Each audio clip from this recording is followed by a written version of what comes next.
Ibarat film Marvel, fase pertama dari cerita kebangkitan Newcastle sudah selesai.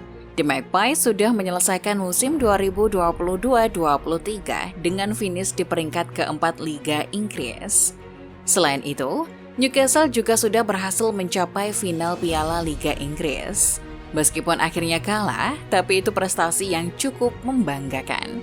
Terlebih lagi, dengan finish di peringkat keempat, membuat mereka berhak dapat tiket ke Liga Champions musim depan. Petualangan di kompetisi Eropa pun akan mereka jalani tak lama lagi. Untuk itu, Eddie Howe harus mempersiapkan fase kedua ini dengan sematang mungkin. Apalagi melihat Newcastle yang berpotensi masuk grup neraka Liga Champions musim depan. Dilansir dari Sporting News, Newcastle bisa saja masuk ke grup yang cukup sulit nantinya, di mana mereka harus berjuang lebih keras untuk masuk ke babak selanjutnya. Ini disebabkan karena Newcastle tidak berpartisipasi di kompetisi Eropa 10 tahun terakhir. Artinya, poin koefisiensi mereka saat ini masih kosong. Ini akan membuat mereka menempati pot 4 dalam undian grup Liga Champions nanti. Pot 4 adalah pot terendah dalam undian grup. Tim yang mengisi pot 4 dipastikan akan bergabung dengan tim pot 1. Mereka adalah para juara di 6 Liga Top Eropa. Artinya, sekarang pot 1 sudah diisi oleh Barcelona, Manchester City, Bayern Munchen, Napoli, PSG, dan lainnya. Pot 1 juga diisi oleh pemenang Europa League. Sedangkan pot 2 dan pot 3 diisi oleh tim-tim yang punya nilai koefisiensi yang lebih tinggi daripada pot 4. Koefisiensi sebuah klub dihitung berdasarkan sejarah partisipasi mereka dalam 5 tahun terakhir di kompetisi Eropa. Ini tidak hanya di Champions League, Europa League, dan European Conference League juga dihitung. Saat ini Manchester City adalah tim dengan koefisiensi tertinggi di Eropa, diikuti Bayern Munchen dan Chelsea. Karena regulasi UEFA yang tidak boleh mempertemukan dua tim dari satu negara di fase grup, Newcastle beruntung tidak akan menghadapi Manchester City. Begitu juga wakil Inggris lainnya, yaitu Arsenal dan Manchester United. Tapi itu tidak membuat Newcastle aman. Pot 2 juga diisi oleh tim-tim kuat. Salah satunya adalah Real Madrid dan Atletico Madrid. Inter, Porto, AC Milan, dan Leipzig juga masuk dalam pot ini. Jadi melihat peta pot-pot itu, bisa diperkirakan bagaimana kuatnya grup yang akan dimasuki Newcastle. The Magpies bisa bergabung dalam grup yang berisi Bayern Munchen, Real Madrid, dan AC Milan, atau bisa juga Barcelona, Borussia Dortmund, dan Inter Milan. Itu mungkin jadi kemungkinan terburuk Newcastle. Untuk menghadapi itu dan membawa Newcastle naik level, perlu adanya investasi cerdas dan membeli pemain baru. Bek fenomenal Napoli dan timnas Korea Selatan Kim Min-jae disebut-sebut jadi incaran utama. Pemain berusia 26 tahun itu adalah prospek paling diminati di Eropa saat ini. Beruntung bagi Newcastle, Kim dikabarkan lebih minat untuk pindah ke Liga Inggris. Untuk mendapatkan tanda tangannya, Newcastle harus siap menggelontorkan dana 40 juta pounds. Bek sayap Arsenal Kieran Tierney juga dirumorkan akan masuk musim depan. Ia dikabarkan ingin pindah karena kalah bersaing dengan Zinchenko di skuad utama meriam London.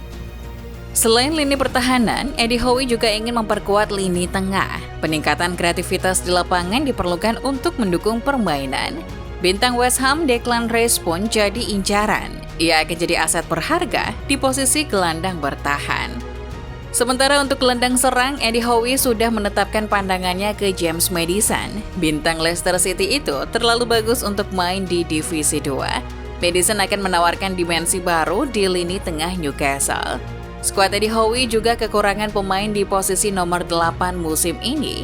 Posisi playmaker itu biasanya diisi oleh Bruno Guimaraes atau Joelinton.